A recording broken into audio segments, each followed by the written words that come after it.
And I think people are so used to having things recorded that this will not be a problem.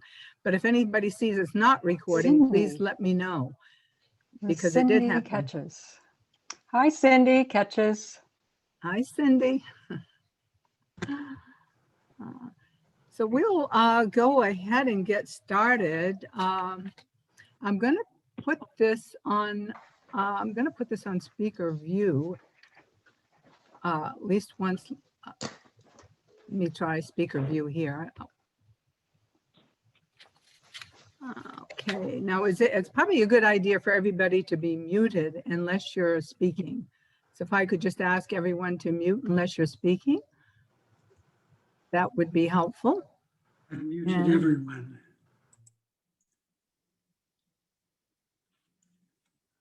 Oh, except Jan, I'm sorry, muted you.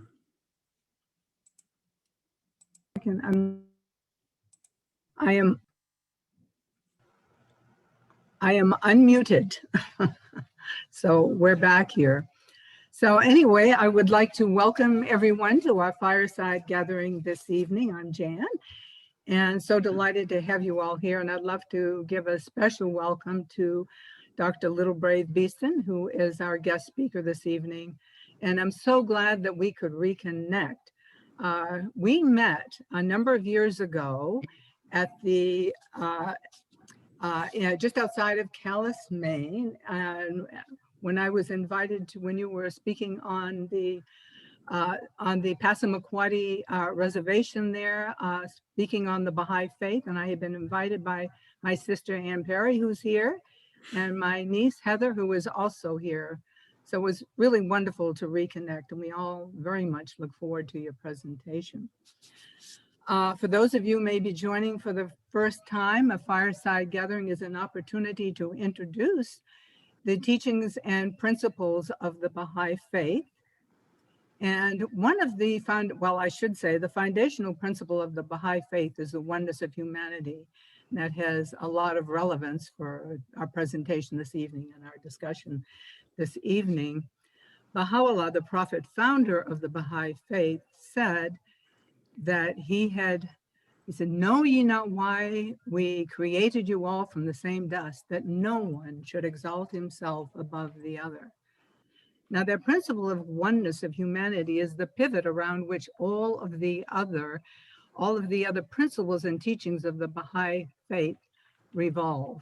And there are such things as the elimination of racism, the elimination of prejudice of all kinds, equality of women and men, harmony between religion and science, the elimination of the great disparity between wealth and poverty, universal compulsory education, and many others, all designed to bring about the unification of the human family.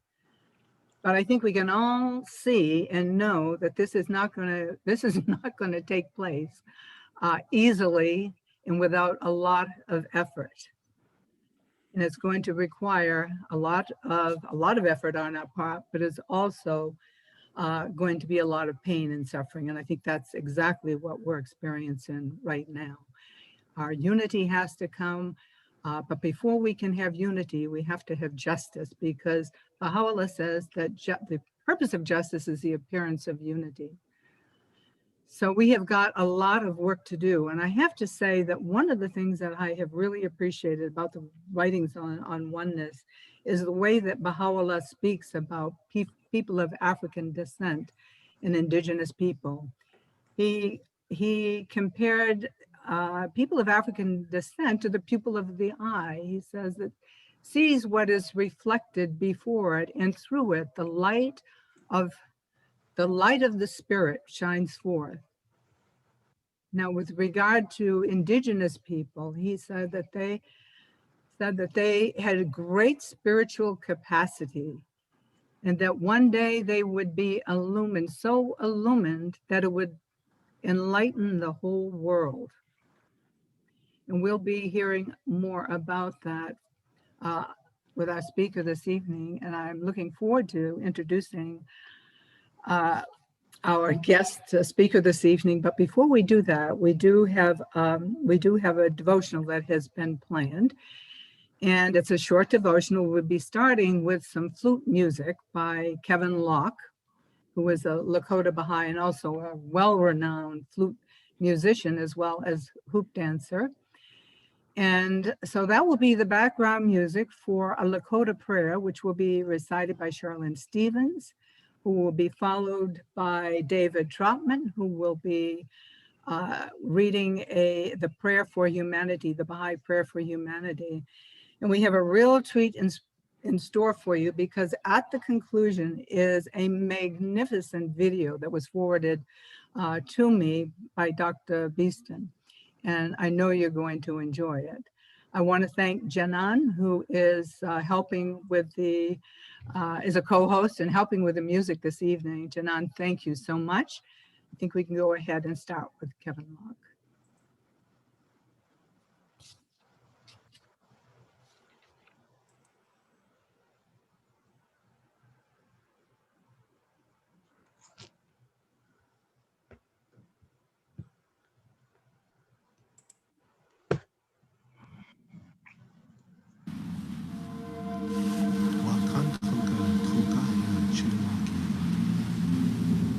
Takuye o wanikta sha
Wakan Tanka, great mystery.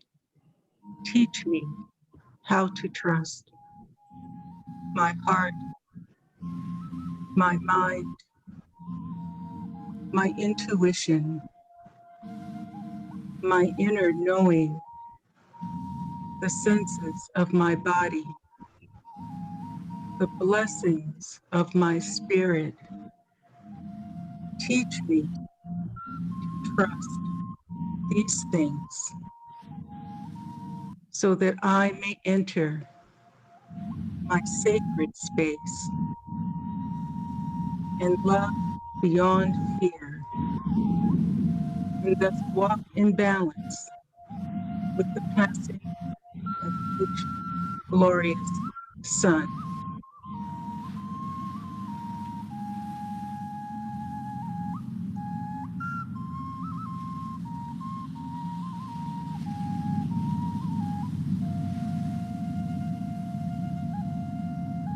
O kind Lord, thou hast created all humanity from the same stock.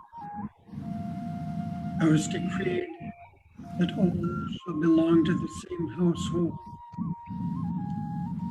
In thy holy presence, they are all thy servants, and all mankind are sheltered beneath thy tabernacle. All have gathered together at thy table of bounty. All are illumined through the light of thy providence. O God, thou art kind to all. Thou hast provided for all, dost shelter all, conferrest life upon all. Thou hast endowed each and all with talents and faculties, and all are submerged in the ocean of thy mercy. O thou kind Lord, unite all. Let the religions agree and make the nations one, so that they may see each other as one family and the whole earth as one home. May they all live together in perfect harmony. O God, raise aloft the banner of the oneness of mankind. O God, establish the most great peace. Cement thou, O God, the hearts together. O thou kind Father, God, gladden our hearts through thy fragrance, through the fragrance of thy love. Brighten our eyes through the light of thy guidance. Delight our ears with the melody of thy word, and shelter us all in the stronghold of thy providence. Thou art the mighty and powerful. Thou art the forgiving, and thou art the one who overlooketh the shortcomings of all mankind.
Stand all together, one voice saying, yes, we can.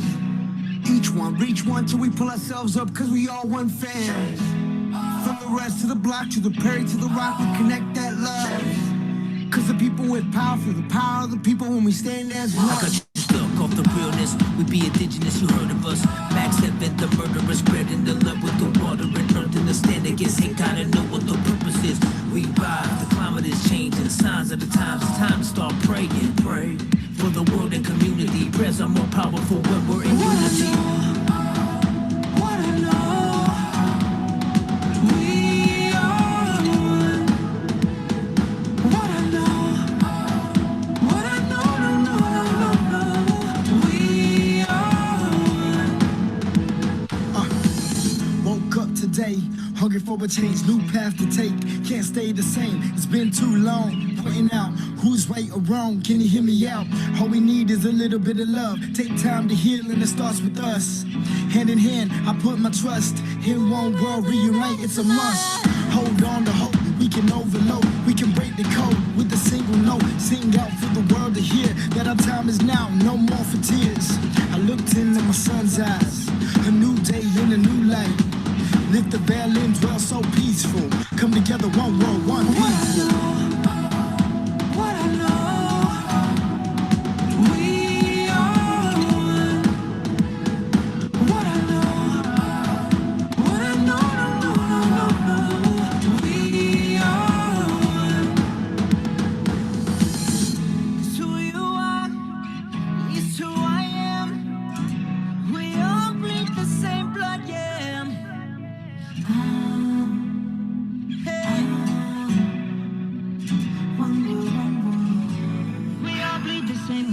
We got beautiful differences. Let me give you a peek. Over 500 tribes, but we all unique. And if we cannot compete to eat, nothing compete us. Jealousy is more dangerous than diabetes. See this unity? Imagine what it looked like. You would think we would do whatever it took, right? I would do anything for this good life. We could do anything if we unite. Young native, you are my savior. Say your prayer for our inspiration. From the block to your reservation. Any color, all my relations. From the basement, worldwide invasion. Every day we're painting our faces. Fighting back but learning our language. Dancing our dances, saying our prayers. What I know, we are one. What I know, we are one. We only got one world. We only got one world. We only got one world. Hey. All we got is one voice, one choice, one earth, one love, one birth, one life to live. One life to live, yeah. One people, we stand all together, one voice saying yes we can. Each one, reach one till we pull ourselves up, cause we all one fam. From the rest of the block to the Perry to the rock, we connect that love. Cause the people with power feel the power of the people when we stand as one. What I know, we are one. What I know, we are one. What I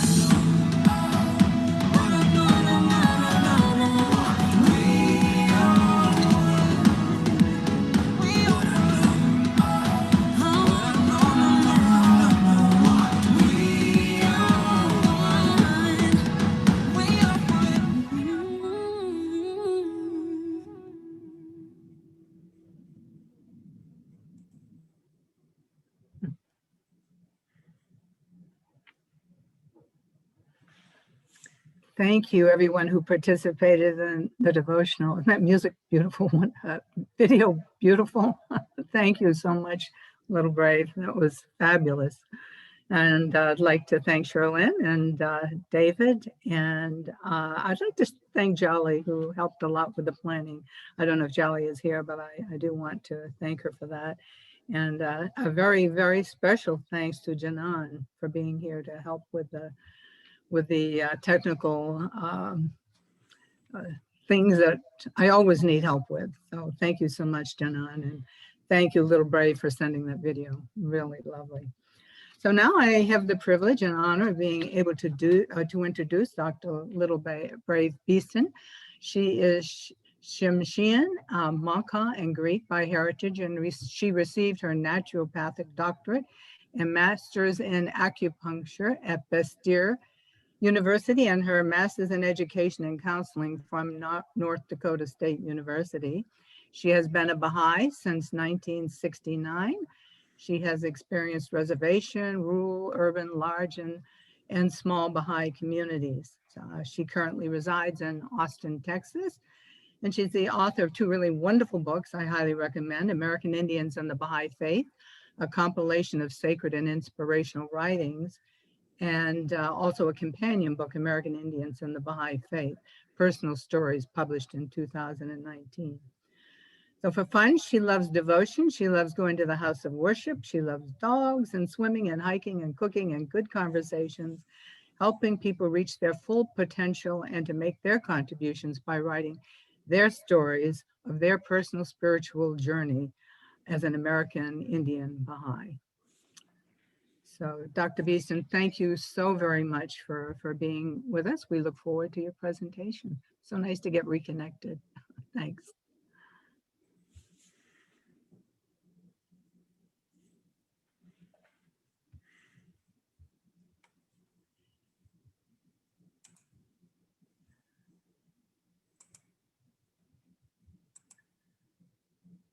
Microphone. Oh, you can't read lips? Sorry. And you said that you didn't want, do you want shared screen? You just don't want the large screen. Oh yeah, large screen. Large screen, you That's got why it. you host. You're going on speaker view. Very good. Okay. Yeah. Well, I don't, again, thank you. You went too long on that, Janice.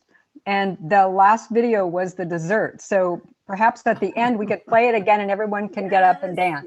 Yes. Okay. All right. And looking at these names here, I'm like overwhelmed. I am so honored to see some people here that I haven't seen in ages. I mean, I'm looking at the names and I'm like, hopefully we have time afterwards. I'll shorten this so we can visit. That is really what we need to do. Well, I am Littlebrave. I am Tsimshean, Makah, and Greek. I come from Alaska, and Canada is where my Tsimshean people came from, but we went over to Metlakatla. I see another Tsimshean here that I was with last night. So nice to see you, Roxana. And the Makah side is on the tip of Washington State. And that is where my grandmother came from. So that's where that is. And I am going to call on all our relatives to help tonight and to be here to make this a very unifying event. And hopefully we can touch the hearts and move forward.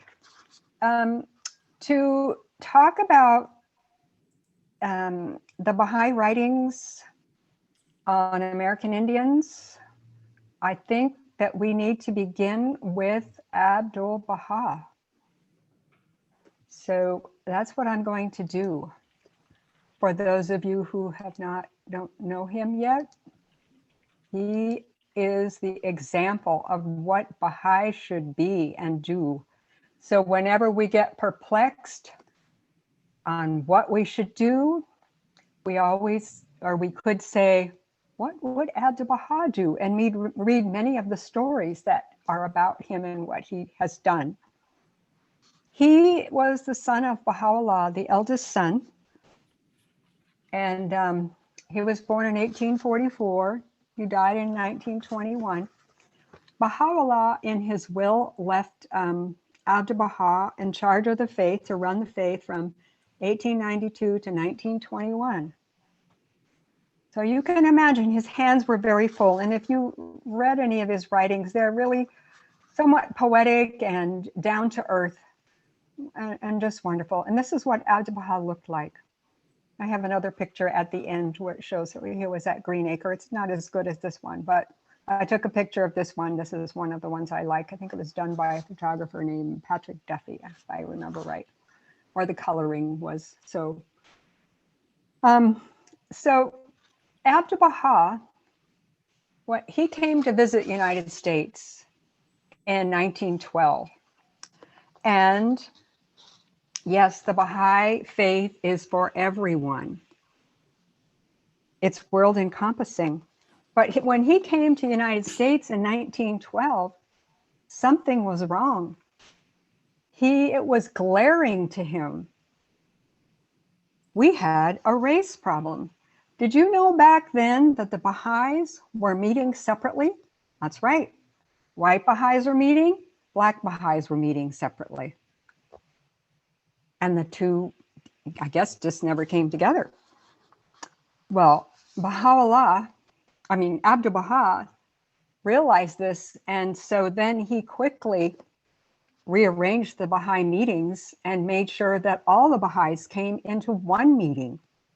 In fact, there was this fancy dinner. Oh, by the way, Abdu'l-Baha traveled like from New York and Pennsylvania and DC. I think this dinner was in DC, and he went all the way to Chicago and then over to Minnesota and then down, I'm thinking of the train now, and through the Nebraska area and all the way over to Colorado and then finally to California. So he got a good glimpse of what was wrong with us, and he had the cure. So while he was in DC, they had these big dinners for him, and one dinner, there was a empty seat next to him. Perhaps it was going to be for the host, I don't know. But he called the only Black man over, the Black Baha'i, and had him sit there. And you can imagine there was silence, but Abdu'l-Baha just carried on like it was normal and praised the man and made him feel very comfortable. And then later on, when we went to the house of worship, he dedicated the first stone carried by an elderly woman in a wagon. He made sure to announce the fact that there was one of each practically of human beings. Like, there was an American Indian there. I'm telling you, this is the faith that has not left American Indians out from the get-go, the very beginning. They have been, and it's been documented. And that's why I did some of that research. I wanted to see for myself what was in the writings and in the documents that we were considering time-honored pieces. And he was very thrilled. He'd always say, it's so nice to have, the African American and the American Indian and the Japanese and the, all the way down. He was creating in the American Baha'is the idea that we all needed to come together. No more, or the diversity was the unity, or unity and diversity, as they say. So that was really key. And, I got a whiff of this in another way when I went to Atlanta, Georgia this last January for a meeting. And I had a chance to go see the Atlanta Baha'i Center. And it's very small. It's not too far from MLK's church, the church that he used to preach in. Not too far. And I was told the history, and it's kind of fascinating because I believe he told me that the man that built it with his son was Italian. And they built each brick by themselves, by their own hand. Can you imagine? I have no idea how they did that. And they created a small building and they put a bakery in it because the bakery would serve as like a little guise, a disguise what was really happening there. Although you could still get baked goods there, of course, but it was the front for the meeting of mixed race people. And there was a separate door, and we saw that door, and you had to go up and had to be very hush hush. But that's how it played out in those days. We had to be very careful once we got the bug to do it. So it was all because of Abdu'l-Baha. Now, I want to explain this to you so that you understand the writings on Native Americans and what he says more thoroughly than just rattling off what they are. And yes, I want you to focus on Abdu'l-Baha's face because this is the face of what a perfect Baha'i should be, Now, Now, he came in his fancy robes. Well, they weren't fancy, but you know, I mean, sure, he does look kind of funny when he's around businessmen in their suits and stuff, but this is where how he was, and he came and visited everyone, and everybody was attracted to him. So he had a chance to really see what was going on his trip across the United States. And to step back, the time that he was in charge of the faith, 1892, 1921, and earlier, like 1493 on up to 1892, was a very disastrous time for American Indians in this country and in this continent, South America and North America, because people from other countries were coming in and getting rid of them, if I should say, stealing their land, taking away their resources, disregarding their religious ceremonies, their religion, and actually forcefully letting, it was an official government policy to forcibly help people forget what Indians are. They wanted to save the Indian, or save the man, but kill the Indian. This actually began in 1493 through the Catholic Church, and they had these discovery, what is the word? I'll call it a document, okay? Document of discovery, that's what it is. And it laid out for people what they could do when they got to new lands. They could consider the people there, that they weren't really from there. They could consider themselves as discoverers, just like if you left your telephone out, your cell phone out on the table, I could come over and say, oh, I discovered this, and take it from you. And that's not really how a series of documents led the way for this disastrous situation that we now see over 500 years. And that's where you get that 500 years that Indians have been suffering, if you've heard that. It's actually a little bit more than 500 years since 1493. But, you know, that document has never been rescinded. And I can, at the end, I can show you a YouTube place where you can learn more about that, or I can send the actual document to our hostess, and she has the list and she can send it out to people who want to study it. But gosh darn, you know, it would be nice if that was rescinded, but you know, hey, whatever. So like here in Texas, I'm been here only 3.5 years. I spent most of my time in Seattle and North Dakota and Minnesota and California, and a little bit in Pennsylvania. My dad was in the military, so we got to move around a lot, and have some interesting stories about all that when we were growing up, experiencing different things. I mean, when we were transferred to Georgia, from, where did we come from?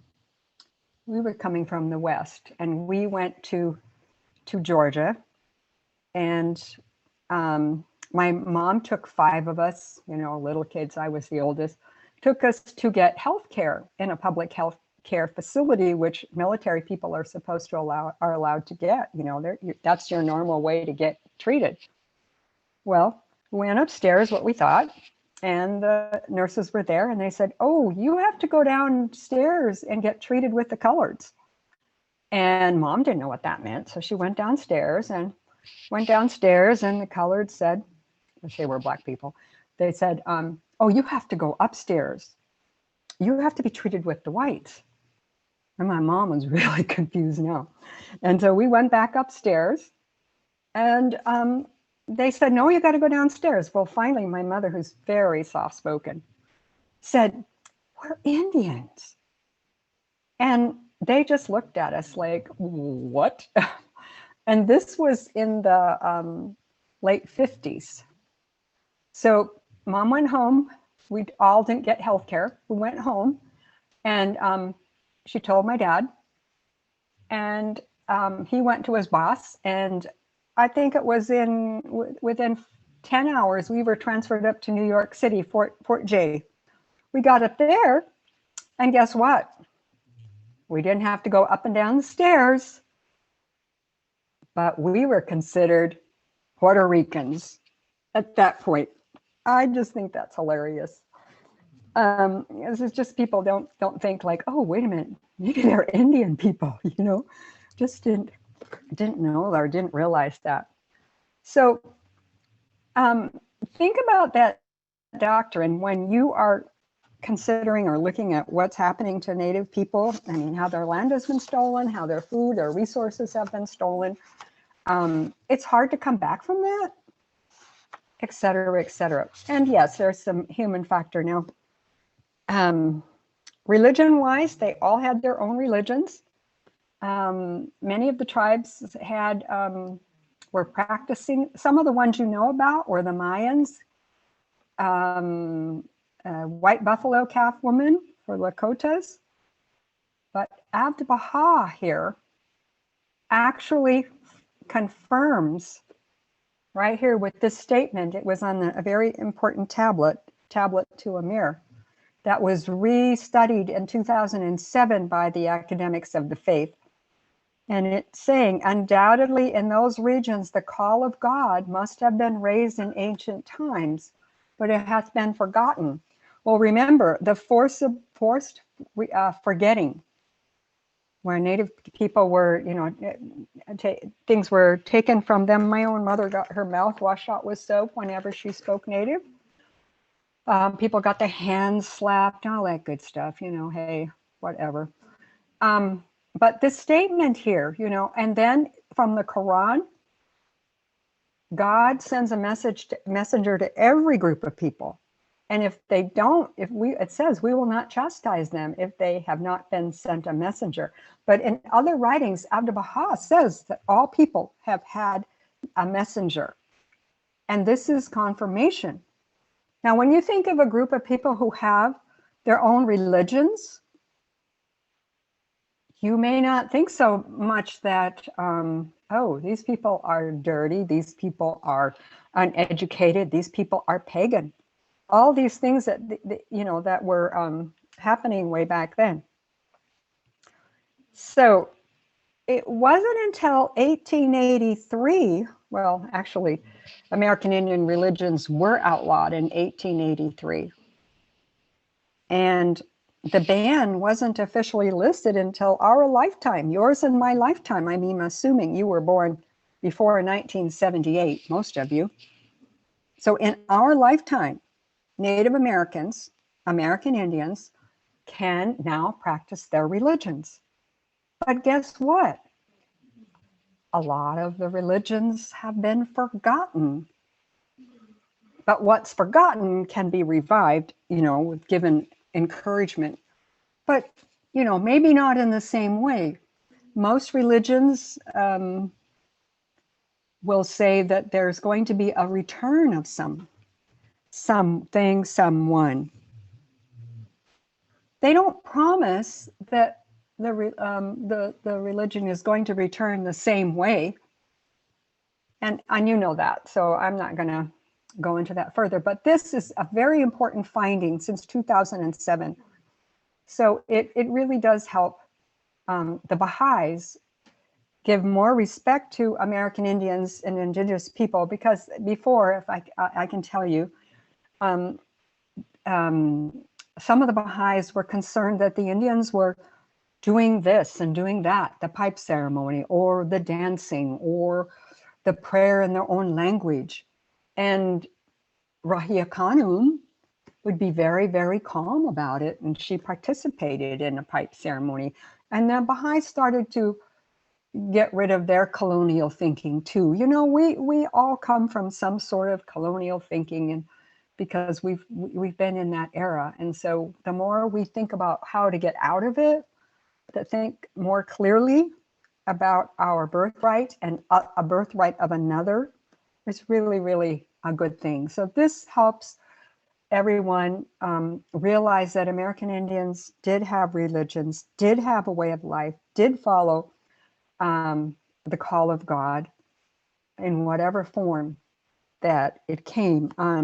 I don't know a lot, and tonight's not a night about talking about all the prophets, but they did some wonderful things like Quetzalcoatl's ended human sacrifice. They had to go to plants and tiny animals, little, insects and stuff like that.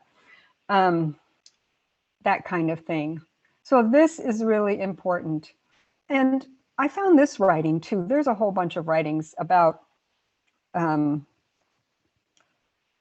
religions in the faith. Don't you find it wonderful that in our religion, there's not a lot on how to, let me see, how do I say it? There's more writings on how to get along with diverse religions and diverse peoples than there is to, say, convert. Because the idea of convert is the way that the colonial way of thinking is a lot different than what we're doing. We're relying on the heart and soul of the individual to see what is right for them and the call of God in their heart. And they convert. It's a heart and mindset of that individual, whereas opposed to, you better become this religion or else you won't live or you won't eat or you won't get buried and all these things that are put upon you. So with that understanding, I just wanted to go over a few of the writings. And we can talk about some things like what you can do. So this one our hostess read a little bit about. Abdu'l-Baha went back after visiting the country, and in 1916 he started preparing what they called the Tablets of the Divine Plan. That is a plan, tablets for each region of the United States. And at that time, I think there was north, south, east, west. Oh, I can't remember them all because now we have different ones. But each one he gave different prayer to and different things to do. And this writing was in the beginning for all of the areas to take care of. So it says, attach great importance to the indigenous population of America. For these souls may be likened unto the ancient inhabitants of the Arabian Peninsula, who prior to the mission of Muhammad were like unto savages. When the light of Muhammad shone forth in their midst, however, they became so radiant as to illumine the world. Likewise, these Indians should be educated and guided.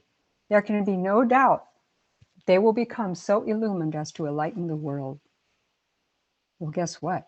It's up to us as Baha'is, and I have the writings to show it. This is one of the most important teaching responsibilities we have right now. And to teach Native people and educate them and guide them in the writings of the Baha'i Faith or Baha'u'llah. And, we know we don't get attached. We teach, we share, we're enthusiastic about sharing. And sometimes it takes great patience.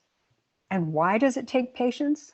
Well, sometimes it doesn't. I'll tell you this, but sometimes people are so pure and ready in the Indian population, and then they'll just I've seen this, in the Dakotas, in Minnesota, actually, up on the, what's that, Red Lake. People just become Baha'is after, you tell them about the message. In fact, some people are waiting, like in my early days in the 70s, I tell you, I was a runaround. I used to go teach. That was more, we had teaching teams in those days, and it was just fun for me. We'd go and say, we have a message for you. And they'd say, we've been waiting for this message. Well, maybe things aren't that easy anymore because there's been many clouds over people's hearts and whatnot. But now and then, Native people were skeptical.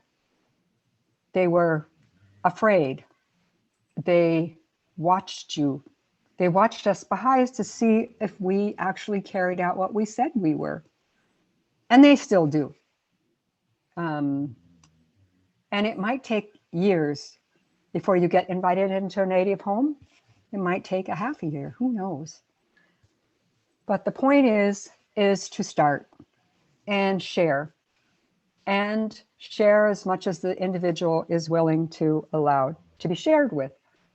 So this came out, and it was written, let's see, then I think the tablets were finished in 1917 and given to us a little bit later, not much later. So that's a little bit. And yes, if you know anything about Muhammad, I don't know if you've taken a class on Islam and understand his religion, quite frankly, I love reading the Quran. It's just so direct. And sometimes I need that. I need that directness, you know, like if you do this, this is going to happen. And I like that. And it's kind of easy to read that way. I mean, certain versions are. Anyway, when you understand what the situation that Muhammad came into, and then the Indians were similarly messed up, yeah, I can see where they were savages at the time.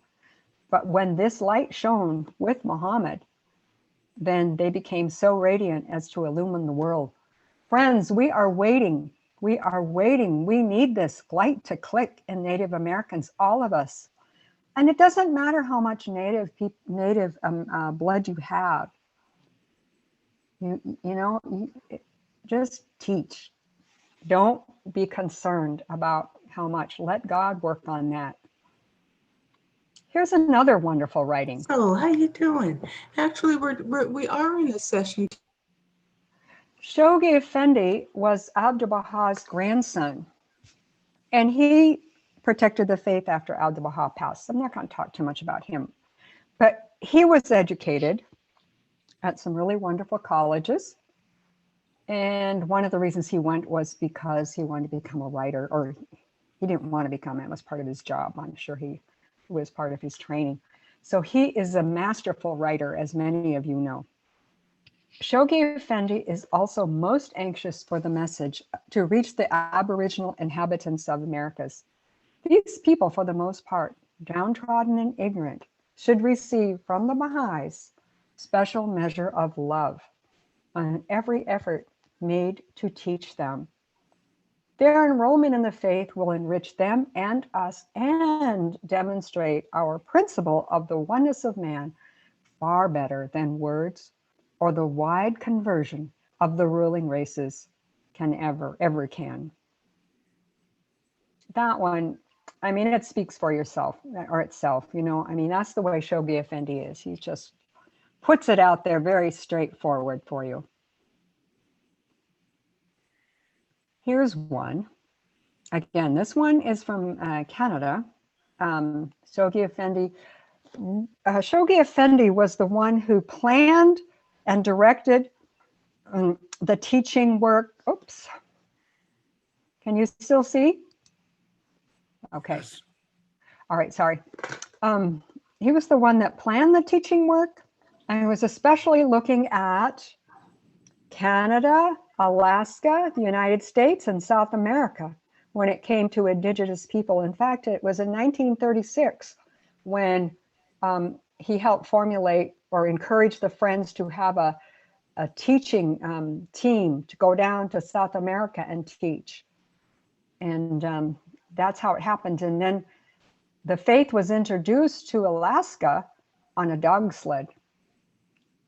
That's how that came to be. So of equal importance is the strenuous yet highly meritorious obligation to add steadily and rapidly to the number of the American Indians and Eskimo adherents of the faith, and to ensure their active participation in both teaching and administrative spheres of the Baha'i activity, a task so clearly emphasized by the pen of the Center of the Covenant, and in the consummation of which the Canadian Baha'i community is destined to play so conspicuous a part. And many of the beautiful letters and documents that we have today come out of the NSA of Canada, and Indian identity, et cetera, you know. They've done some work on it. I mean, yes, still a lot of work needs to be done, but they've got the, if you study their documents, it's there. It's there. Here's another one. the original inhabitants or the original population of the United States was very dear to Abdu'l-Baha's heart. And he foretold for the Indians a great future if they accepted and became enlightened by the teachings of Baha'u'llah.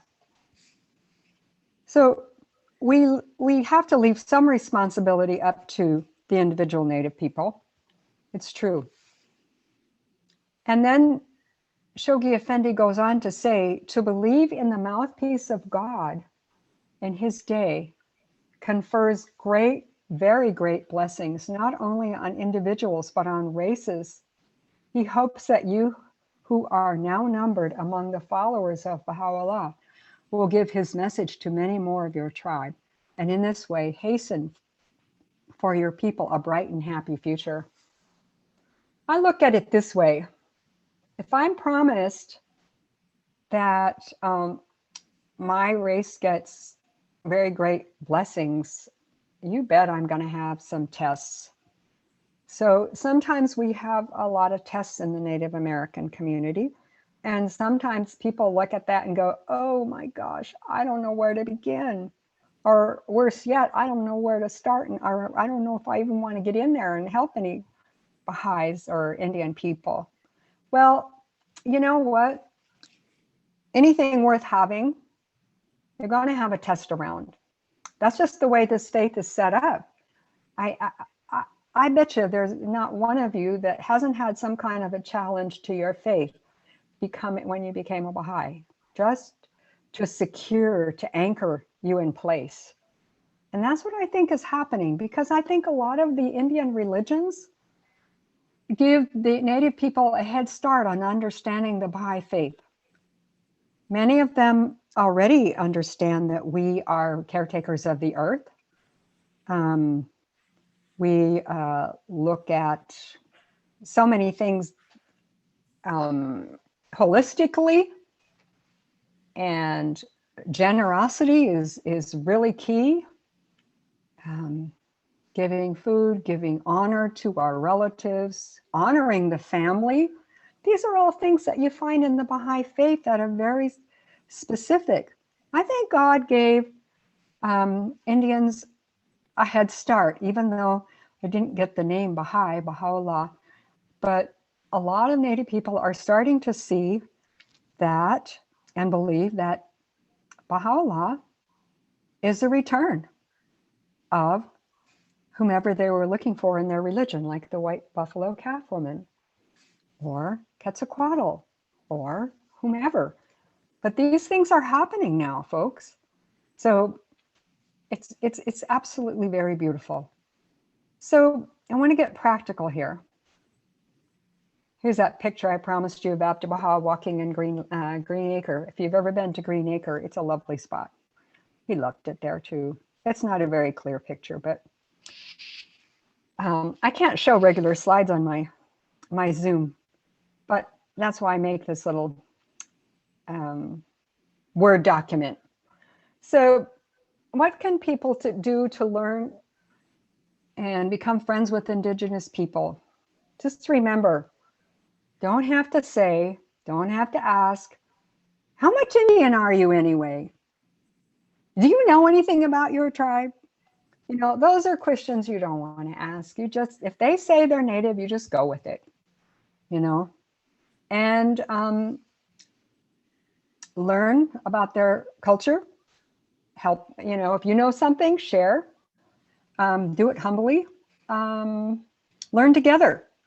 I know that a lot of times, because people are abused in their early days, they don't have the wherewithal to have the beauty of having fully. So when they get away from it all, they go to college or something, that college age group is fantastic. They're recovering, they're excited, and they might even admit, I don't know much about my culture. Well, there are ways to get to know about your culture. And so if you know some ways, you can gently share them with you, or say, I'm willing to go with you, or whatever, you know. You might want to call them by their tribal name if they want it, like Oseti is Lakota, you know, or Sioux, but ask them what they want to be called.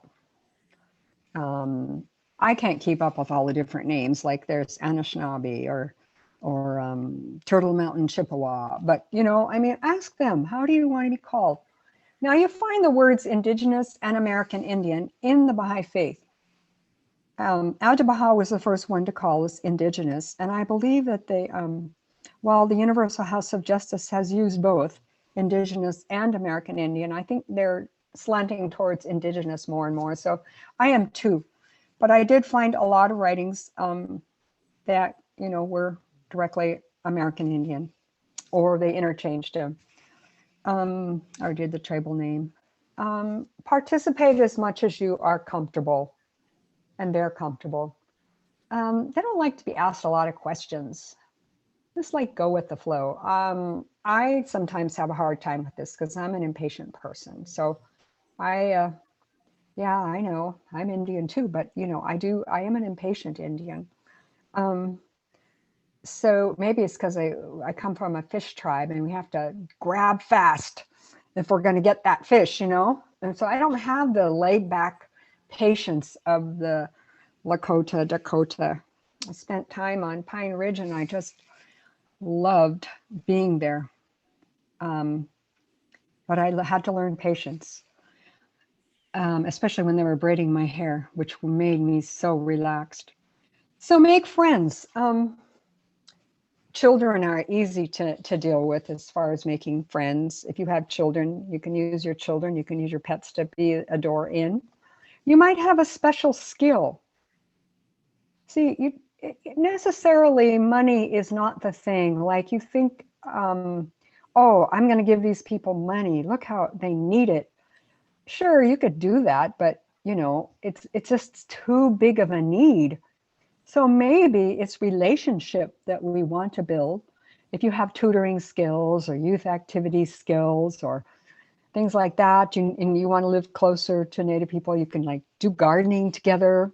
I don't know, whatever. Just think of what your special talent is. It doesn't have to be what you think all the time, well, what people normally think all the time, and that is like give them clothes, give them food, et cetera, et cetera.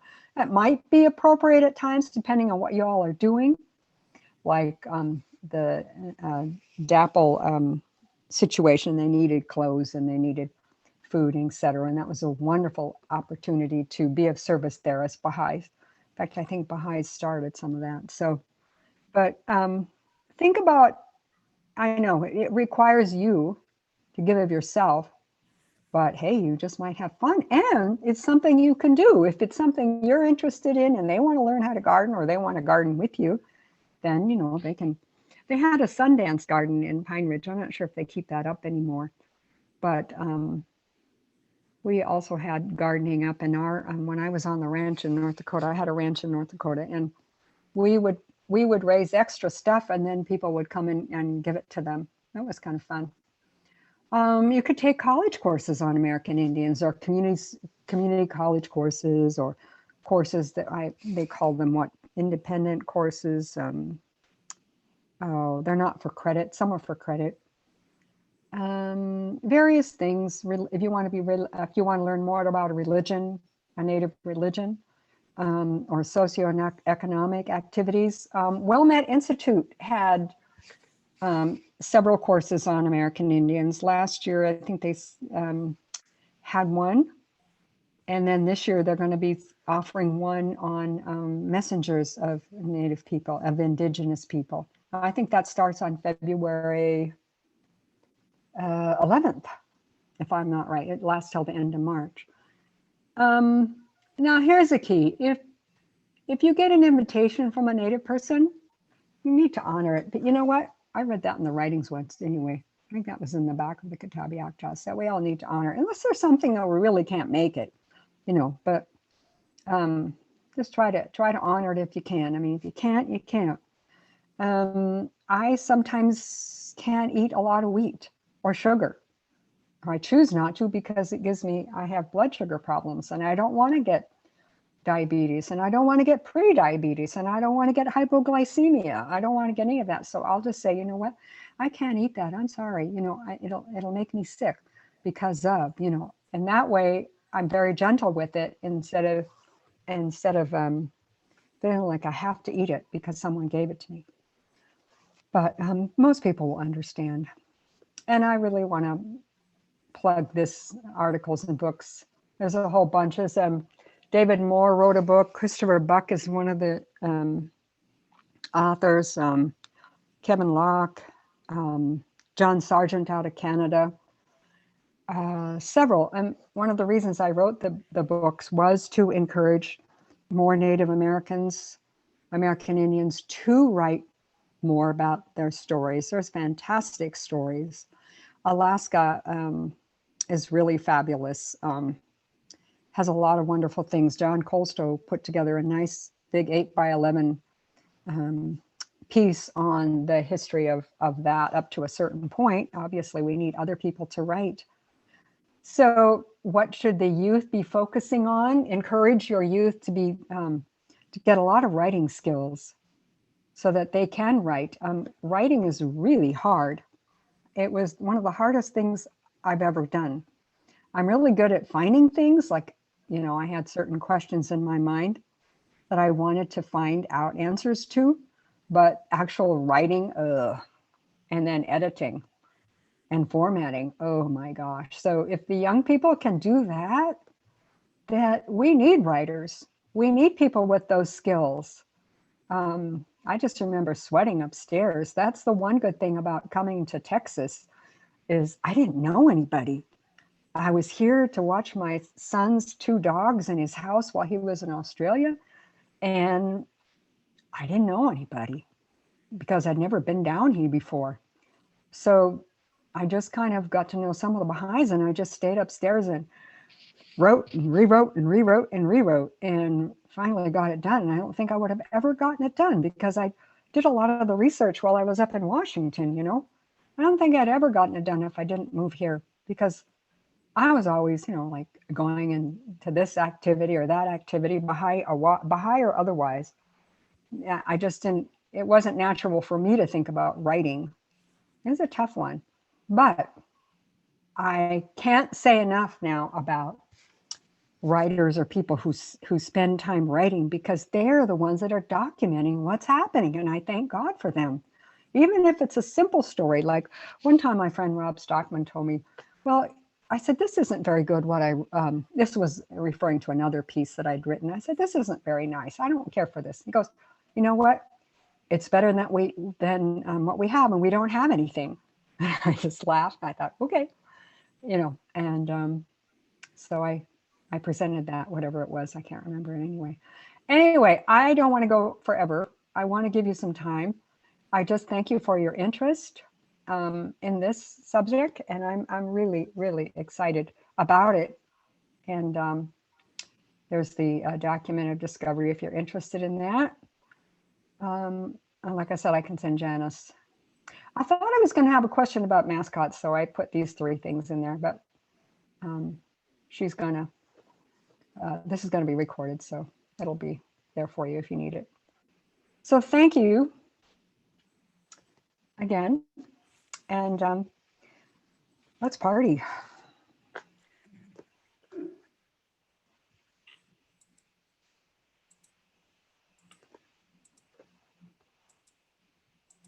Unmute Jan, please.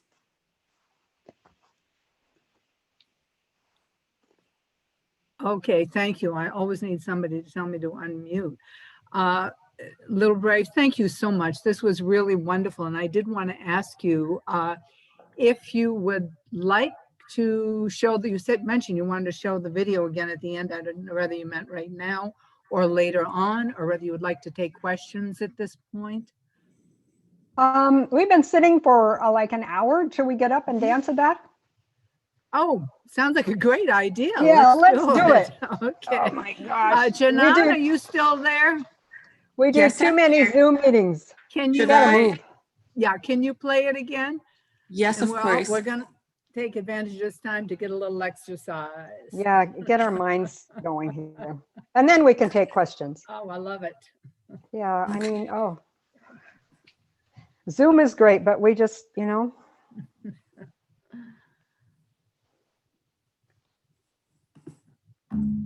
Everybody up. Here we go.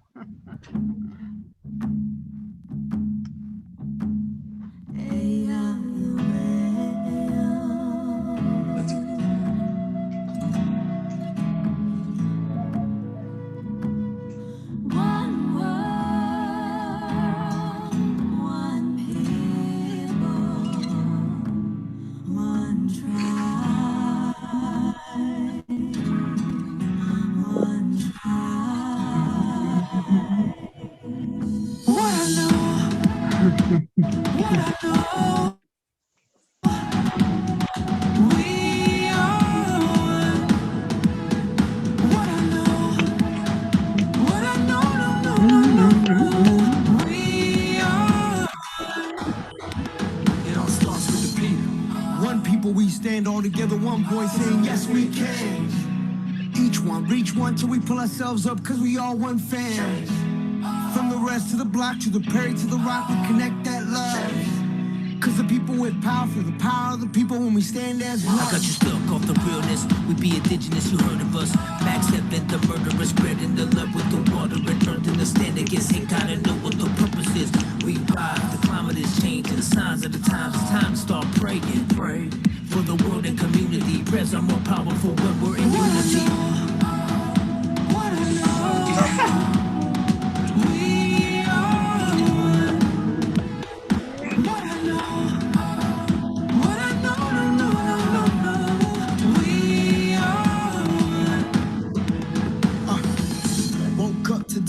Hungry for a change, new path to take.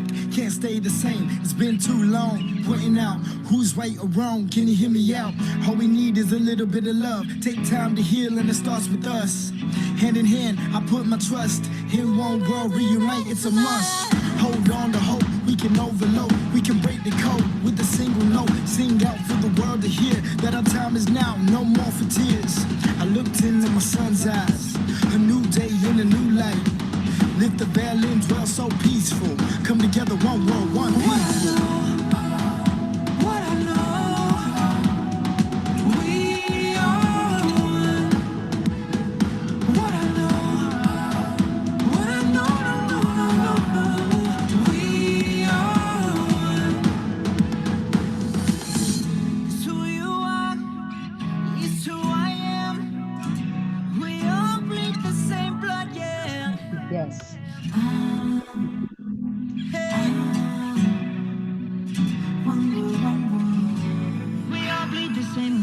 We got beautiful differences. Let me give you a peek. Over 500 tribes, but we all unique. And if we could not compete to eat, nothing could beat us. Jealousy is more dangerous than diabetes. See this unity?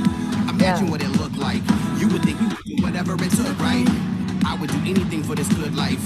We could do anything if we unite. Young native, you are my savior. So you're praying for our inspiration. From the block to your reservation. Any color, all my relations. From the basement, worldwide invasion. Every day we're painting our faces. Fighting back but learning our language. Dancing our dances, saying our prayers.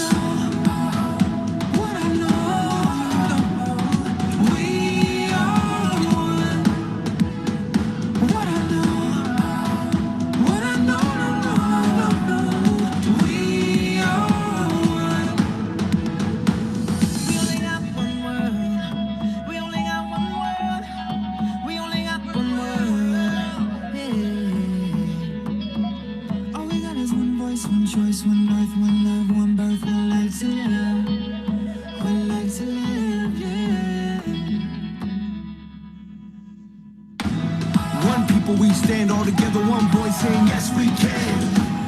Each one, reach one till we pull ourselves up, cause we all one fam. From the rest to the block, to the Perry, to the rock, we connect that love. Cause the people with power feel the power of the people when we stand as one.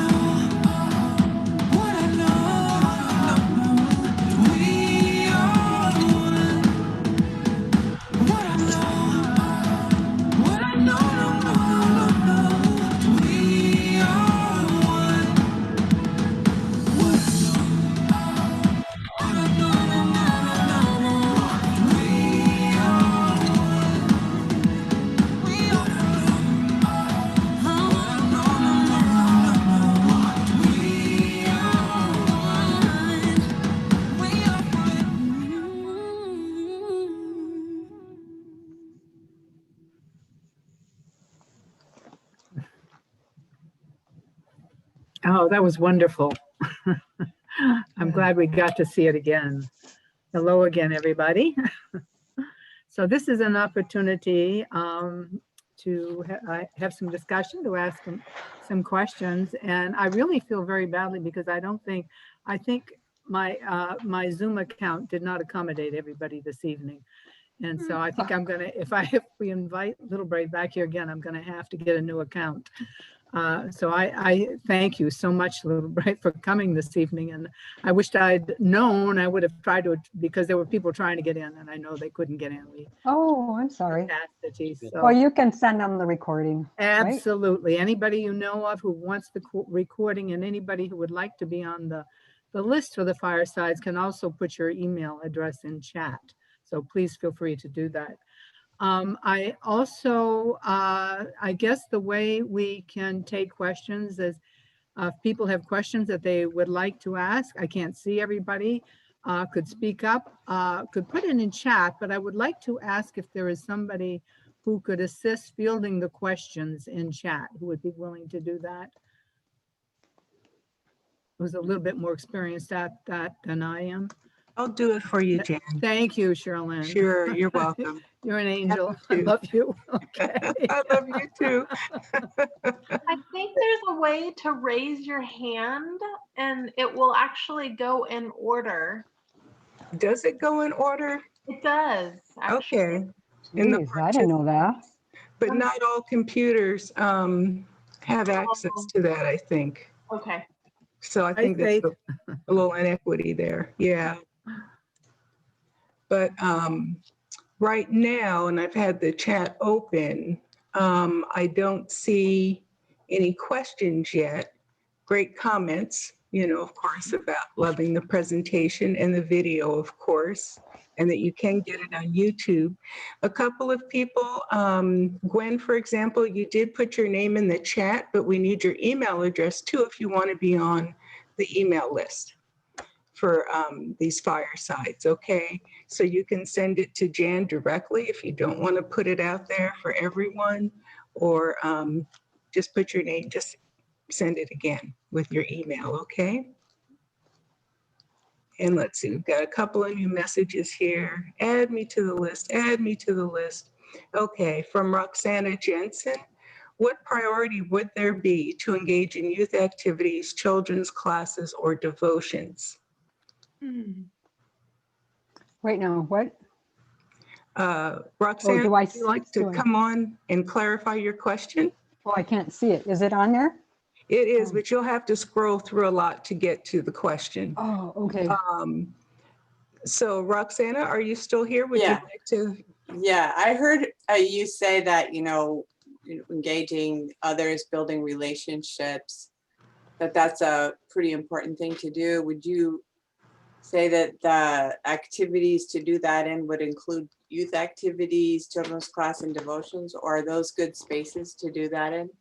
Absolutely. We have the mechanisms. In fact, some Native people believe that those are the answers to some of their religious teachings. I think the Baha'is in Fort Hall actually believe that the Ruhi classes are the way that Native people are rebuilding their culture. Could you So, talk yes. a little bit about the Ruhi classes? Everyone here may not be familiar with what that means. Oh, okay. You're right. It's hard to go through here. I just put the YouTube that we just saw, the We Are One. I put it right here, but I don't know if it ended up in Sam's, or do you see it? No, we've got it. We've got the link. Okay, other people we'll want make it. sure everyone gets the link. Yeah. Okay. Ruhi classes are, there's like 30 of them, and I think the United States has only like 15. It's the Ruhi Institute out of Colombia. This is just one version of it. This is the one I finished today. Yay! This is on, and there are a series of classes that bring the Baha'i writings into play and also have action activities that we carry out, and then we consult with each other. So there's that piece of it as well. So we learn how to consult with each other. We learn how to work with each other. And there's a book on children's classes and youth classes and prayers. This one has to do with spiritual basis of prosperity.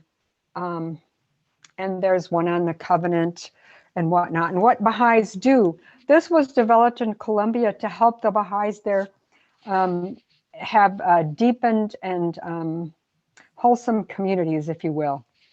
And we're finding that it works pretty good here in this country as well. And so we've encouraged the friends to take these courses as well, as long as they're offered in their programs. And you can start with number one, which is about the spirit and devotions, if I remember right. Correct me if I'm wrong. This has been a while since I've taken that one.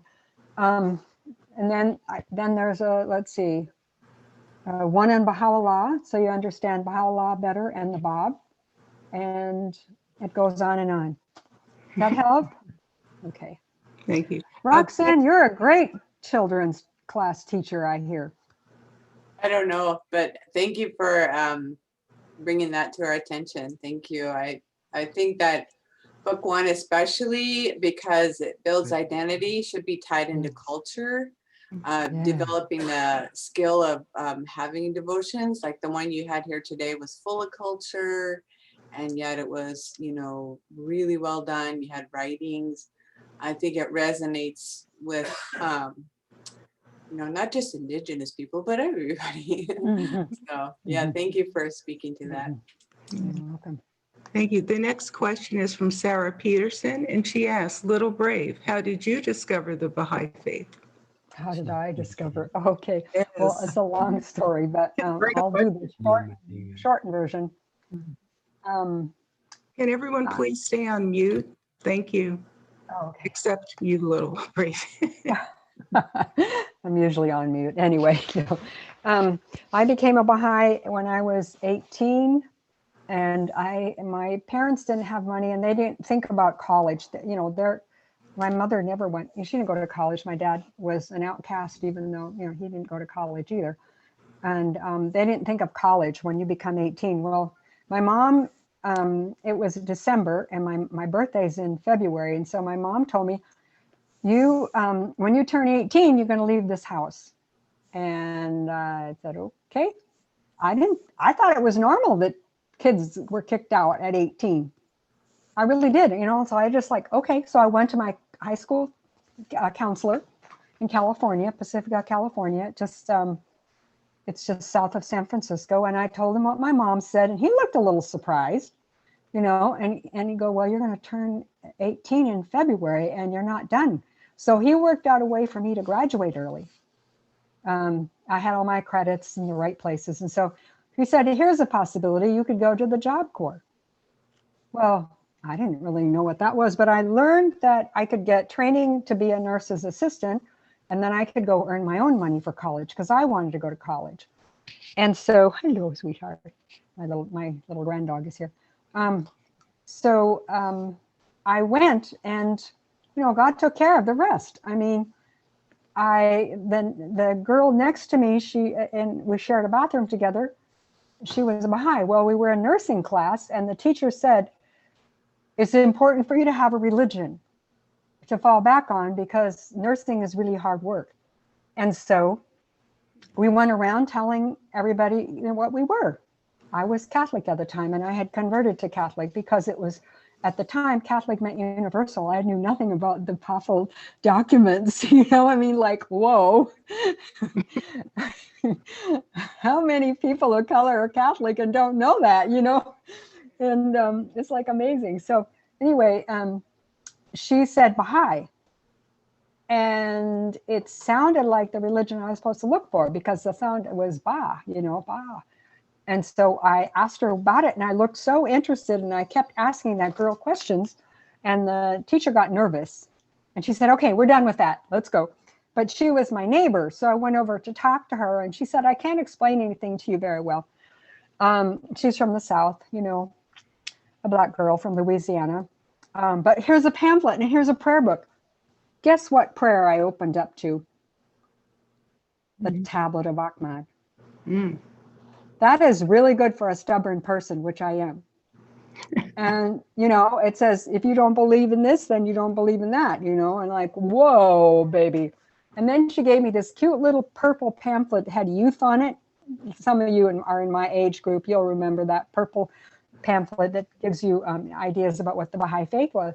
And I just fell to my knees sobbing because I knew right then that that prayer, Tablet of Ahmad, what it was telling me was true, you know. And I had worked so hard to find the right group of people to be with, and now I had to find it again. So it was, oh, it says, "Oh people, if you deny these verses, by what proof have you believed in God? Produce it, O assemblage of false ones." Whoa, you know, this was a pretty heavy tablet, you know. So she introduced me to that piece. I mean, for someone who thought she couldn't do anything, right? She did something. So she introduced me to two other women in the Job Corps. And I, you know, was taught by them. And then I left the Job Corps because somebody came in from the University of Oregon and said, who would like to take a test? And if you pass this test, you can go to college for free for the summer. And I thought, whoa, could I try? You know, it was one of these college aptitude tests, and it was, the guy was from Upward Bound, which I didn't understand at the time. So I took the test, and he said, congratulations, you're going to college. I felt like I was the queen of the day. I was so excited. And so I got to college and met some other Baha'is and met a beautiful community. And they would invite me, this one woman would invite me to a fireside, but I was the only one there and it was uncomfortable. So what I would do is stay by her bookshelf and pretend that I was looking at her books. And actually I was looking at her books. I didn't want to talk to her because I was afraid she was going to try to make me be a Baha'i. But I just looked at her books and I thought, oh, these are powerful. You know, I opened them up and I look at them. So I had my own fireside. Then finally I couldn't take it anymore. I became a Baha'i. I mean, I felt like I was investigating for myself. I didn't let them give me cookies or anything that would make me feel like I was an Indian, you know. I was used to like, we'll give you this if you take that, you know. I mean, it's serious. Like, you know, some Indians can't get buried on their reservations because if they're not, you know, a certain religion. So kind of used to that, some of that stuff, you know. So I was just very careful of what I took from the friends, and I spoke my mind, and I, you know, asked the assembly if they were trying to save money, why did they have to have paper napkins all the time? Why can't they use this or that, you know? I mean, you know, it just kind of, I was young, hey, and they knew I was studying it. So that's basically how I became a Baha'i. I told you it was going to be long. That wasn't that long. We have three other people that have a question or a comment, just to let everyone kind of know where we are. Janan would like to ask a question. She didn't say what it was. So Janan, would you like to come off? Yeah. Yeah. First of all, thank you for your very insightful presentation. I learned a lot.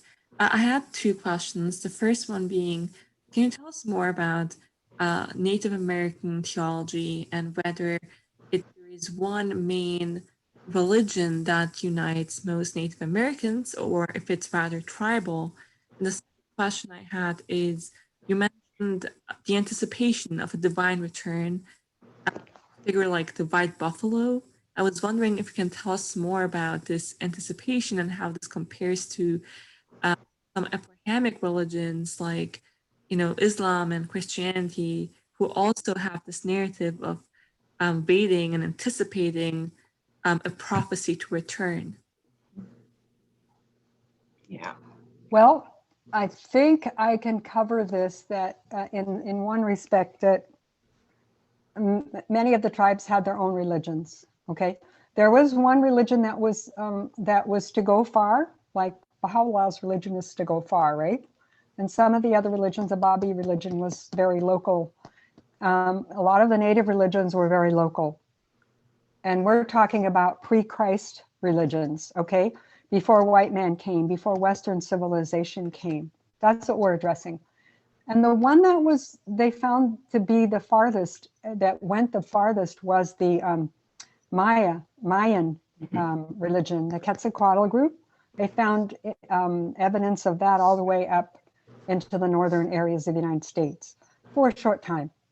But for the most part, they were very regional. Like the Tsimshean has a one that's kind of challenging for people to understand, because it's also, the raven was a trickster as well. And so some people realize that, oh, the raven, that was a religion of the Tsimshean. Yes, it was. And but it also, in many people's minds and stories, it's not just they make it up, they are what they call tricksters. So it's very interesting. The white buffalo calf woman of Lakota, she was supposed to be just in that area, and she talked about returning. And I believe that religion, and you're going to have to take that class to really understand everything about this. It begins on February 11th, because that's what it covers: Indigenous religions. The white buffalo calf woman, there was a set of twin prophets in there, two brothers. And that was one of the closest that came to the Baba Baha'u'llah, or the forerunner, and the Baha'u'llah. So that's the best I can do on that one, okay, without going into the whole. A lot of their teachings are very good, and like I said, very almost like I thought, are you sure this is not Baha'i, but this is how it came? Baha'u'llah wants us to be very concerned about family. In the white buffalo calf religion, family is really important, and relations are very important, and taking care of the earth and the waters are very important, that sort of thing. So I'm going to leave that for the class, okay? Thank you. Thank you so much. Okay. Sam, you have a couple of statements in there, but I'm not sure if you have a question or comment that you wanted to share with our speaker tonight. Are you there, Sam? She's giving me information about books, and everybody can look at them. Right, yeah, but further down, further down. Oh. I'm further down. Farther down, 13. Yeah, she has a couple of statements in there, but I'm not sure, if they're questions to you directly or not. Do you want to come I on, think Sam? they're YouTube videos, and No, I'm even further. further down. Oh my gosh. No. Thank you for goodbye, what you Vic. shared. I have I just was saying thank you, and I was sharing the resources with her, because I think some people were not open to the resources, and she was very open. So I'm sharing with the resources that with her that she asked. Okay. Thank you. Thank you so much, Sam. Thanks, Sam. Okay, Ronaldo would like to make a comment on one of the matrix ideas that you presented. Ronaldo?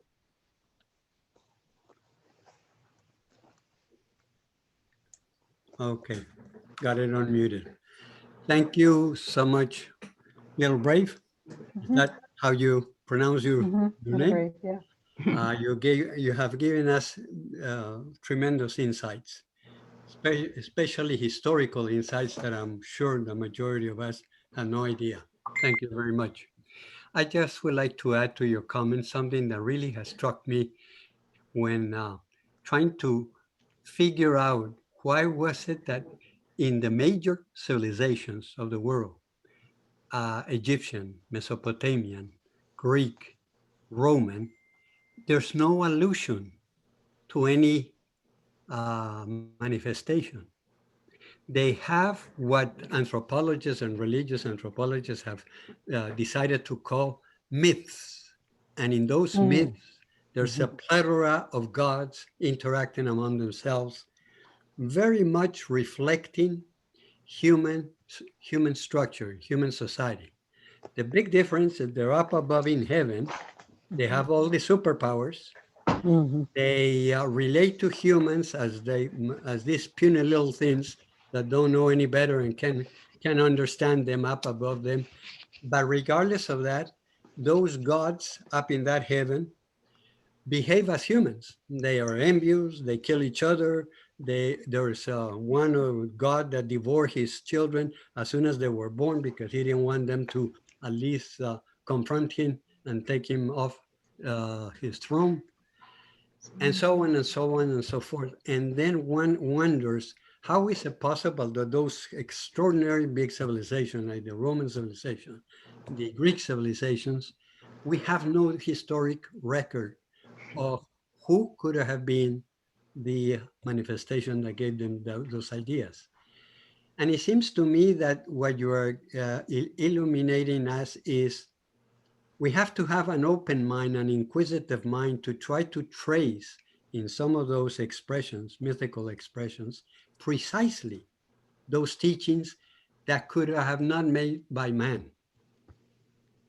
They had to be taught by manifestations because humans per se are incapable of creating such a type of human relationships that are based on love, empathy, forgiveness, and all that, and all the other virtues. Those have always been expressed by manifestations. So it's almost what you're saying is that we have to be very careful to make any light judgments of the Native Americans or of the other indigenous people or any other culture because we don't have an explicit record that there was a manifestation that came to guide them. Regardless it was forgotten. Yeah, regardless of what is amazing is the empires and civilization that they did create. And that could have not happened just by human inspiration alone. Thank you. Very good. You have an accent. Where's that from? Colombia, South America. Ah, that's right. Yes. So you probably were in the beginning of the Ruhi books, right? When they were little comic books, when they were about this big? No, not that far back. No. Oh.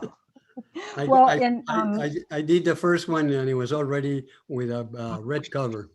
They were about the size of the Jehovah's Witness little books. And we had them in South Dakota for the longest time. We use those. That's what we used. Okay. There's a question here. I wouldn't mind addressing the word savage. I'm not at all offended by that. That when Abdu'l-Baha calls savages likened to the savages of Muhammad, because at that time, remember, the Indians had lost their center of who they were, and they were savages. They were killing and doing things that savages do, and they had lost their religion or lost their, I'll call it their center, and so. Much like what you see today, people have lost, and that's called a savage, So I'm not at all offended by that. At first, I knew that Native people were, and I know that Paula Bidwell wrote about it because at first she was upset about it, but and then she came to terms with it, reading the Universal House of Justice information on it. And in an old dictionary, I had it and I didn't know that I should hang on to it. But savage was a word that meant close to God in that time. Yeah, it's just a matter of growth. I didn't know. I saw Bill Collins on here. My goodness. That's royalty as far as writing. Bill Collins, isn't he a writer? I don't know. Did he leave already? I have actually talked to him. Bill, I don't see him. He must have left already. He's gone. And I'm sorry. He put together a fabulous resource. He's a librarian. And he's written some wonderful articles on Mormonism, etc. Let's see, where was I going with this? That's the only problem, getting to be 70. You were talking about savages and how, and Paula Bidwell and how she how she came to terms with it. But for me, when I was young and I was on a reservation, seeing alcoholism and people beating up, my first night of a sleepover, I was like about 7, and I heard noise out in the hall, and The mother was getting beat up, blood all over the floor. And she just said, it's okay. You go back to bed.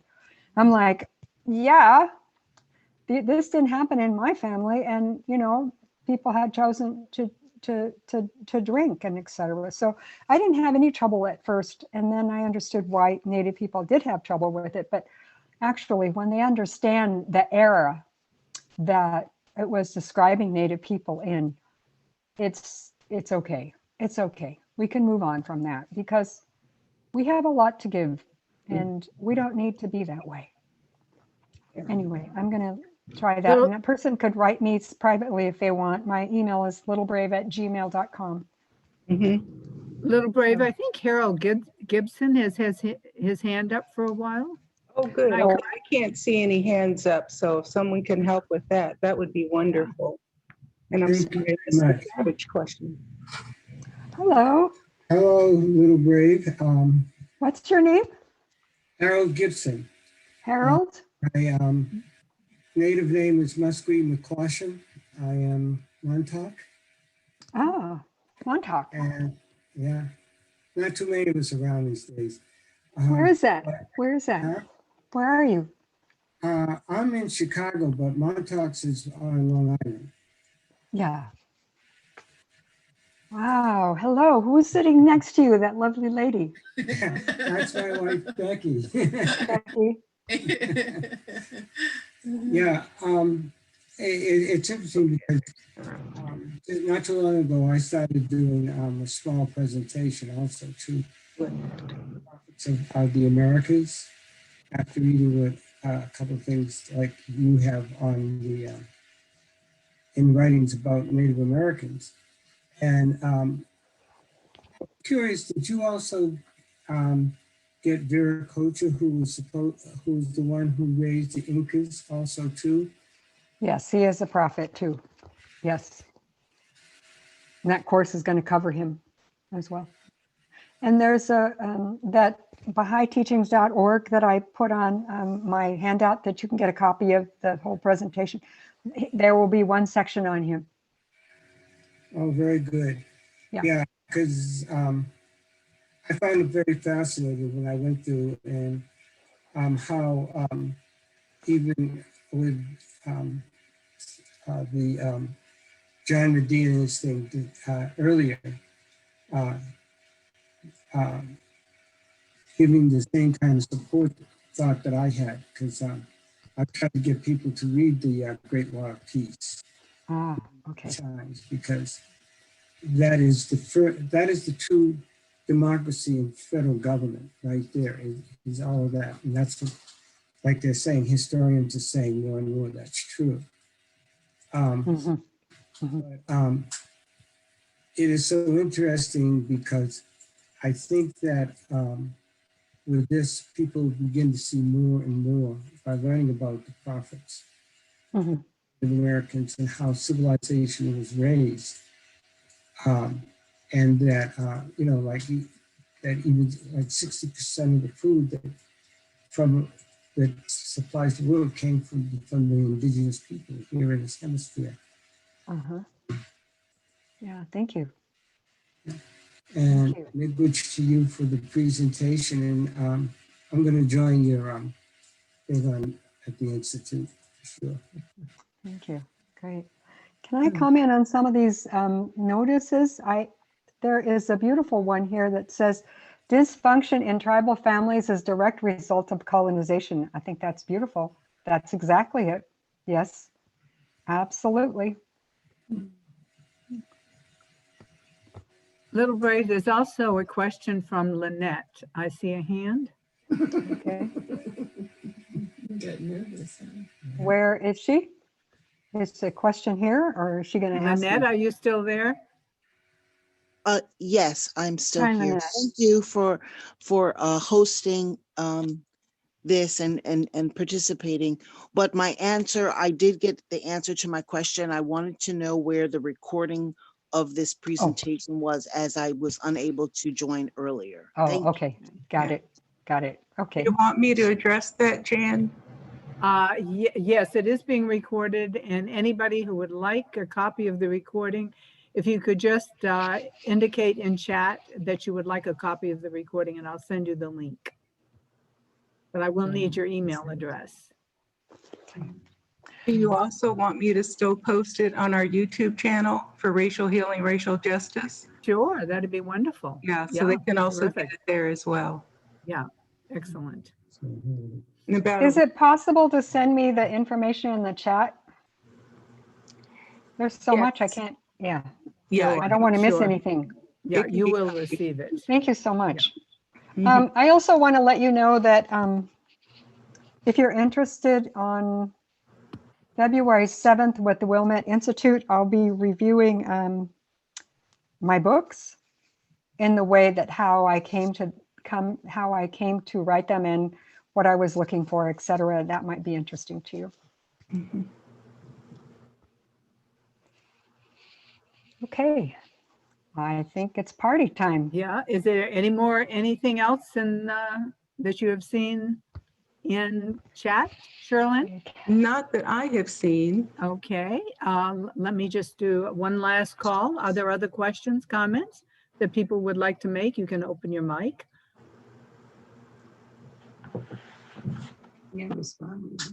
Yeah, could I ask a question? Sure.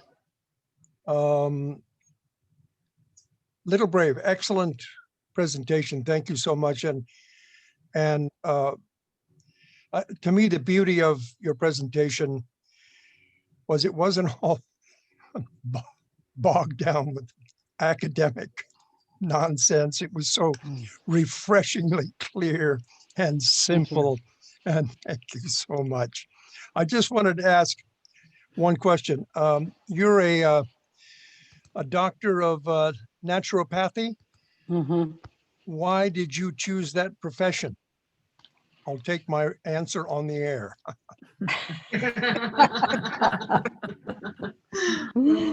Well, I was interested in treating people holistically. I've had that feeling for a long time. Used to play with carrots and feed my dolls carrots to make them healthy. Because I felt like food and water and prayer and those kind of things were healing. And I found some schools that were close to it. So I went.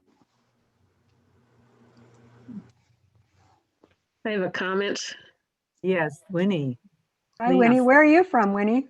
Wisconsin, just outside of Milwaukee. Oh, okay. Hi. Oh, I love this. I wish I had everybody's email.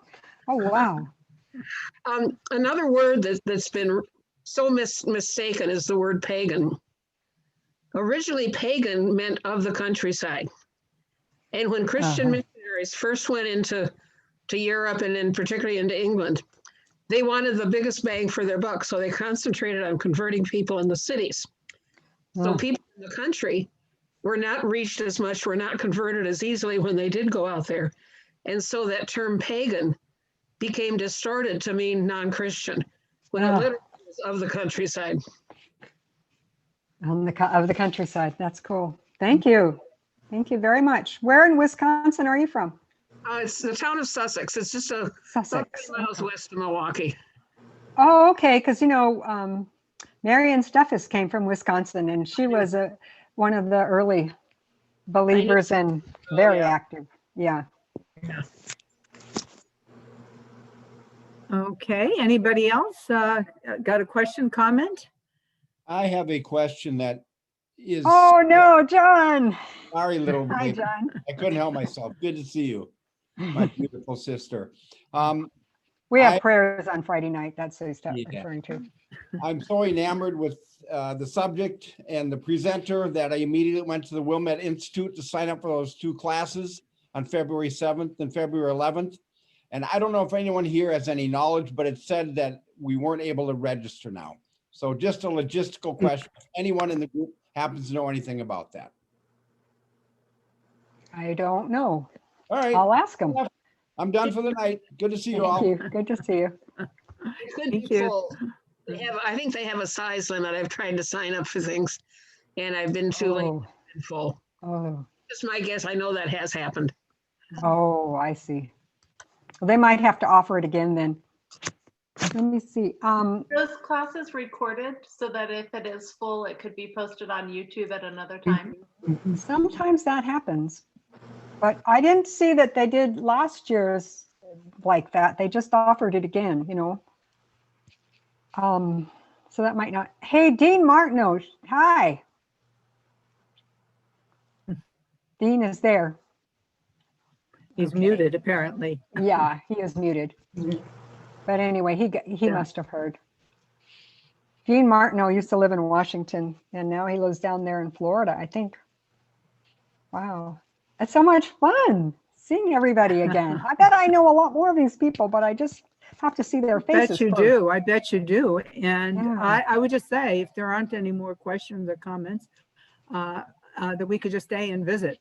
There's no reason why we can't just continue what we're doing and chat and Turn it any off so it's questions not- where there are. People may have to leave, others Yeah. may wish to stay. So whatever works. I did want to say that the next fireside is scheduled for February 20th. There may be one other before that, but it relates to tonight's topic, and that is it's Indigenous allyship, the example of Ruhia Hanum. And so that will be Lex Musta, who will be given. He's worked a lot with Indigenous population. I'm sure that many of you know Lex. So Lex will be here on the 20th of February. And but there may be one before that. I'll get the notice out. So but that does relate very much to what we were doing this evening. It's a good follow-on for that. So Littlebrave, I would just say thank you. A wonderful presentation, and I hope we can reconnect on one of these again. Definitely. If not in person, at least by Zoom. Yes, yes. Put me on the list. I'd like to come to something. Okay, you are on the list. So we should Forever. close that down. Do we stop recording? And Yeah, let's stop recording. I do want to thank Sherilyn so very much for your help with the questioning and all. I can't tell you how grateful and the prayers and all was to have you here. Okay, I am going to close down recording, and now we can get real. Jan, could I ask something real quick? This is Todd. Sure. Oh, Sure, hi, Todd. you're I there. won't close it down till you've asked. Hi, Todd. Good to see you. Good to see you. You know, there's a prayer call they do at the Navajo Reservation every Saturday night at this time. And they're praying now because of the conditions, because of COVID. And I was just wondering if we could say a prayer in closing and join them in spirit as they're praying for Navajo Reservation right now. And this is their 43rd week in a row, I think, that they've been praying once a week. Wonder if Thank you, Todd. somebody could say a prayer. Thank you, Todd. Somebody prepared to offer a prayer? Say the short healing prayer. Okay. Thank you. My name is my healing, O my God, and remembrance of thee is my remedy. Nearness to thee is my hope, and love for thee is my companion. Thy mercy to me is my healing and my succor in both this world and in the world to come. Thou art verily the all-bountiful, the all-knowing, the all-wise.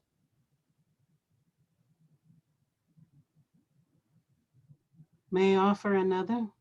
Please. Yes.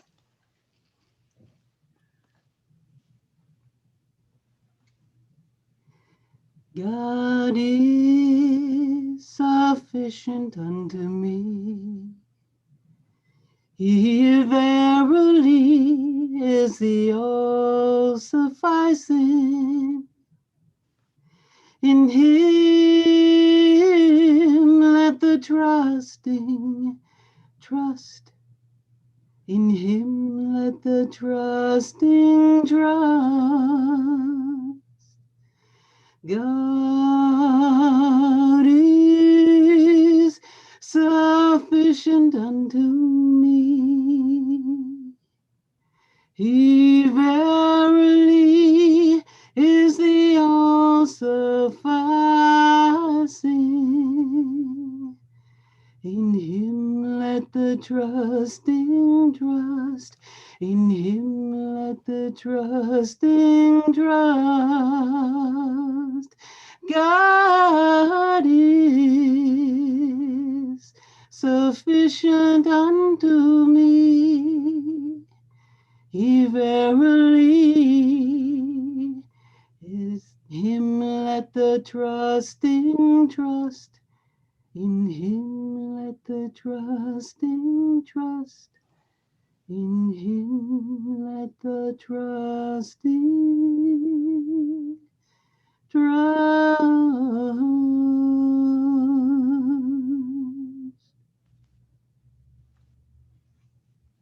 ¿Quién libre de las dificultades salvo Dios? Y alabado sea Dios, Él es Dios. Todos somos sus siervos y todos nos atenemos a su mandato. En él, que yo que ta que you tunu mel. En a chen muten, fe paimi. Wan you naimi, tang in a chen, fe tang in a chen. Kom in chin tanyi konya nyein. Ka kom in chin. Feyen tu nye fein. Tanyi fe ping. Is there any remover of difficulty save God?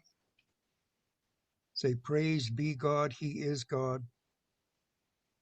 All are his servants, and all abide by his bidding. Qui autre que Dieu dissipe les difficultés, loué soit Dieu, lui seul est Dieu. Tous sont ses serviteurs et tous dépendent de son commandement. Is there any remover of difficulty save God? Say, praise be God, he is God. All are his servants and all abide by his bidding. Say, God sufficeth all things above all things, and nothing in the heaven on the earth but God sufficeth.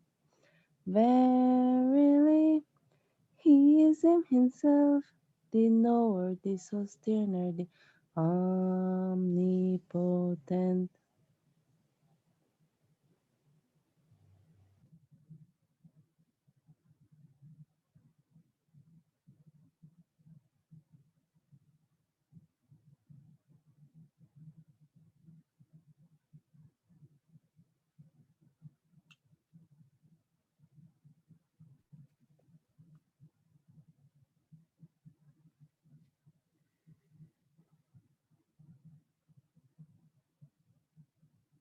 Thank you, everyone, for those lovely prayers. And thank you, Todd, for the request. Okay, I'm going to stop recording now. And let's see. Thank you, Jen.